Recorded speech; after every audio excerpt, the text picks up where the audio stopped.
SC వర్గీకరణ బిల్లుతో పాటు BC reservation బిల్లును ప్రభుత్వం అసెంబ్లీలో ప్రవేశపెట్టింది. దీనిపై సభ్యులు మాట్లాడారు.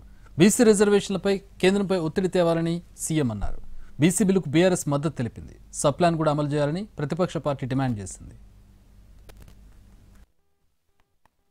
తెలంగాణ శాసనసభలో కీలక బిల్లులను ప్రభుత్వం ప్రవేశపెట్టింది. ఎస్సీ వర్గీకరణ, బీసీలకు 42% రిజర్వేషన్ల బిల్లుతో పాటు దేవాదాయ చట్ట సవరణ బిల్లును ప్రభుత్వం సభ ముందుకు తీసుకొచ్చింది.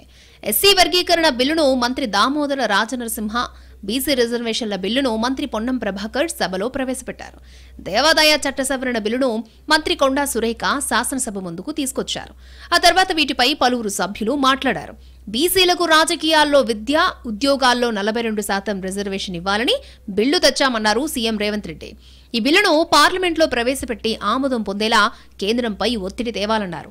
కామారెడ్డి డిక్లరేషన్కు కట్టుబడి ఉన్నామని చెప్పారు. బలహీన వర్గాలకు 42% విద్య, ఉద్యోగాలలో, అదేవిధంగా రాజకీయాలలో రిజర్వేషన్లు ఇవ్వాలి అని చెప్పి ఈరోజు తీర్మానం చేస్తున్నాం. ఆ తీర్మానాన్ని ఈరోజు ఈరోజు సభలో ప్రవేశపెట్టిన ఇది తీర్మానం కాదు అధ్యక్ష, ఇది బిల్లు, చట్టబద్ధత కల్పిస్తున్నాం. ఇప్పుడు అక్కడ పార్లమెంటు కూడా సమావేశాలు జరుగుతున్నాయి కాబట్టి పార్లమెంట్లో దీన్ని ఆమోదింపజేసుకోవాల్సిన బాధ్యత ఈ సభలో ఉన్న సభ్యులందరికీ, ఈ రాష్ట్రంలో ఉన్న రాజకీయ పార్టీలకు అన్నిటికీ కూడా ఉన్నది.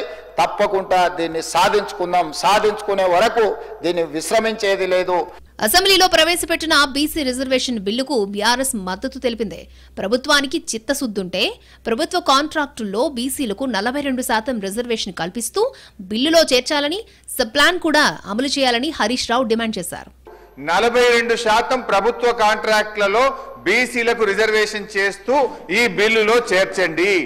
దీంట్లో ఇలా ఢిల్లీ పర్మిషన్ అవసరం లేదు, ఎవరు పర్మిషన్ అవసరం లేదు. రేపటి నుంచే ప్రతి కాంట్రాక్ట్ లో బీసీలకు రిజర్వేషన్ వచ్చే అవకాశం ఉంది. ఇది మీరు ఎన్నికల సమయంలో బీసీలకు ఇచ్చిన హామీ. దీన్ని దయచేసి దాంట్లో చేర్చాలని చెప్పి కోరుతున్నాం. నంబర్ 1. ఒకటే నిమిషం సార్. రెండవ అంశానికి వచ్చేసి బీసీలకు సబ్ ప్లాన్ అమలు చేస్తామని మీరు చెప్పారు. గతంలో కేసీఆర్ గారు SC ST sub plan carry forward విధానంతో ఎస్సీ ఎస్టీ బీసీ బిల్లుపై అసెంబ్లీలో బీఆర్ఎస్, కాంగ్రెస్ మధ్య మాటల యుద్ధం జరిగింది. బిల్లు పాస్ చేసే వరకు కొట్లాడాలని, మధ్యలో వదిలేయొద్దని బీఆర్ఎస్ సభ్యుడు గంగుల కమలాకర్ అన్నారు. దీనికి మంత్రి పొన్నం కౌంటర్ ఇచ్చారు.